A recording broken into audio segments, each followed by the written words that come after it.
I know you heard this song pretty recently, but do you even know who made it? Don't worry, your uncle the Guccino is here and he's gonna let you know today how you doing. Today we're going to dive into the story of one of the well-known Japanese music artists called Miki Matsubara. Very known for her debut song called Mayonaka no Door, aka Stay With Me. Since its debut in 1979, the song reached number 28 on the Horizon chart, selling more than 300,000 copies according to the Kenyan records. But the song that made her success was at the same time a blessing and a curse, like eating the forbidden apple from the tree that will drop your ass from heaven. Bluff! Way too dark, too dark. Then 40 years later, in 2020, the song has just made it into platforms such as TikTok, and from here it has known universal fame. This is the story of Miki Matsubara.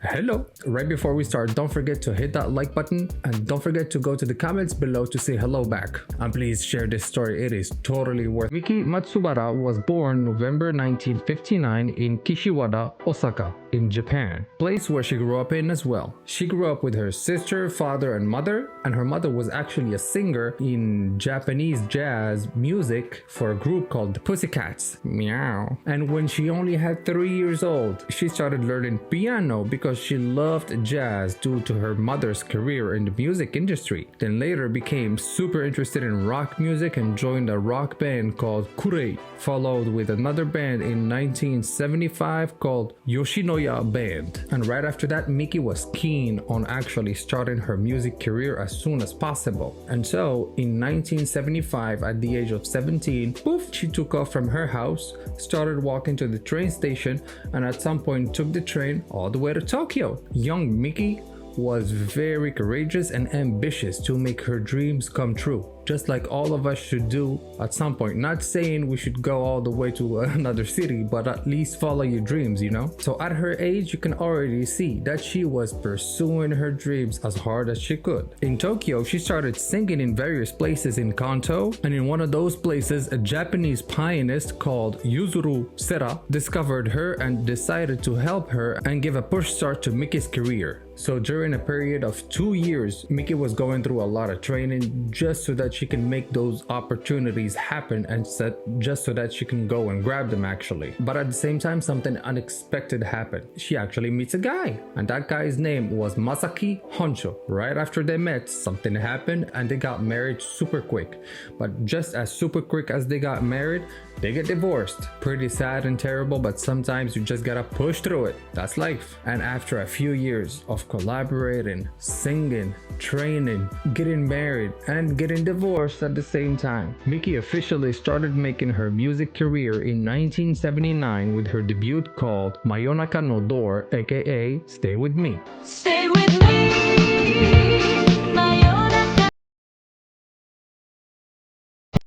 The song was an immediate hit, ranking number 28 on the Oricon chart with more than 300,000 copies sold. She even got an artist reward and a feature in a commercial with the famous Japanese multinational personal care company called Shiseido. The music in itself is very nice for us to listen to because we don't actually understand the words, and no one in here actually understands Japanese except a few words here and there, maybe if you're watching anime.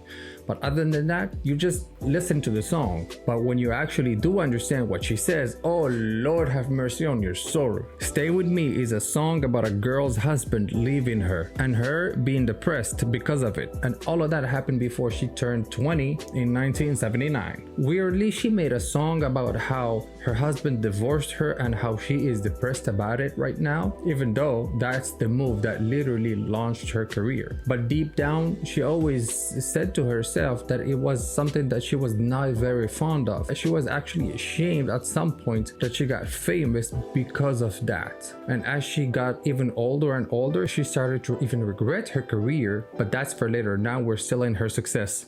Hoorah! With that success, Miki decided to But the only problem is she doesn't get the same numbers that she did with Stay With Me. At that point, she decided to fully embrace her creative side and she formed her own band called Dr. Wu.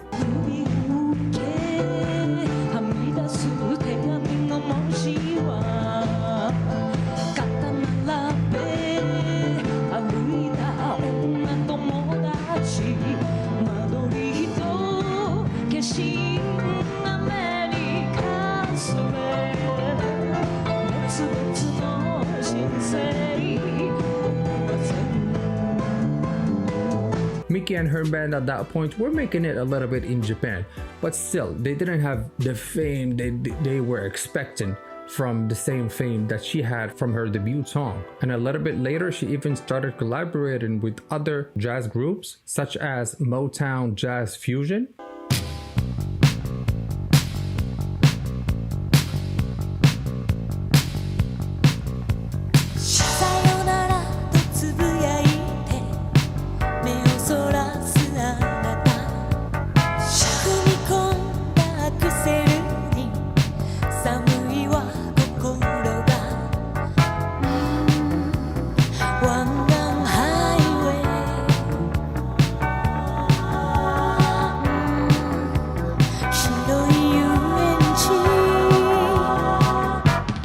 and from there they went on to create an album called Blue Eyes. On that album, she covered some very famous 12 albums and 8 singles in the entirety of her music career, which is a pretty decent number for an artist. But despite releasing so much work, her music was not actually making that much for her, and she was not as popular as she wanted to be. And we all know about that syndrome where an artist will start super strong and then after that you will see a total decline. For example, Designer. And sometimes hitting your first debut creation so hard can totally kill your creativity after that, because after you went so far, you're always gonna think that you're not pushing yourself as hard as you were doing for the first one, and then you're always gonna feel like you're lacking. And then at the end of the day, you're not gonna be able to make some content that's actually amazing in a way. And all of that only fed her depression more and more, making her regret making her first debut song to that point. But still, she kept it to herself and still pushed through. And now she decided to concentrate on another industry. She decided to actually concentrate on the anime industry. Miki was very known in Japan for her anime work as a songwriter, signing the opening and ending songs to anime such as Dirty Pair, Project Aiden. She was also singing songs for the anime Gugu Ganmo under the surname Su. From the 1990s, she was mainly focusing on her anime work, and at that time she composed various songs for many anime and actors playing in anime such as Hitomi Miyono and Mariko Korda, a song that she made for her called Ame no Chi Special.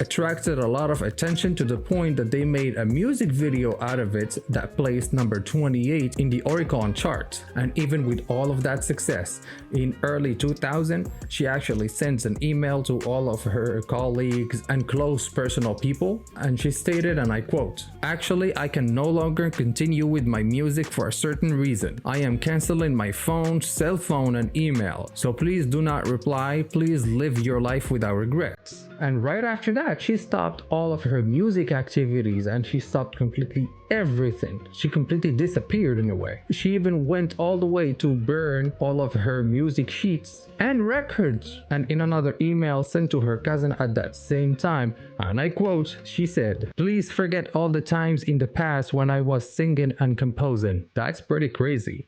And no one understood actually why she was saying that until 2001. In 2001, it was revealed that she acted this way because she got diagnosed with uterine cervix cancer and she started treating herself right away. Weirdly, she started to associate her career with the time when she became ill. So putting music behind her was in hopes for a new chance at life. She regretted doing music as she wished she got to enjoy life more instead of focusing on her career. Matsubara returned to her parents' home and spent spent her final years battling her illness. And after being told that she only had 3 months to live, Miki Matsubara died on October 2004 at the age of only 44 years old due to cancer. That's pretty sad. But her story does not end there. In 2020, an Indonesian YouTuber going by the name Rainish shared a cover version of her song Stay With Me, and that got super spread throughout all of the internet,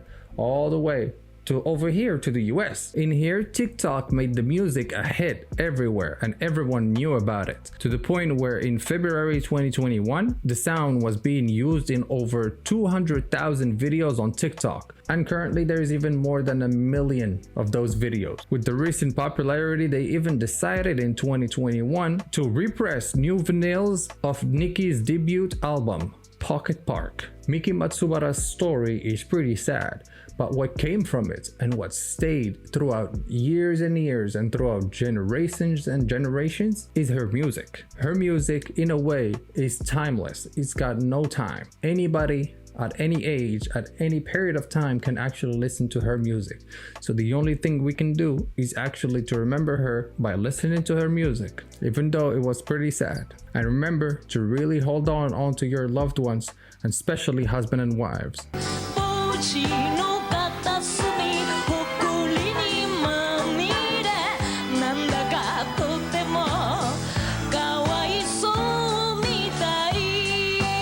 And on that note, this was the story of Miki Matsubara. Bye bye.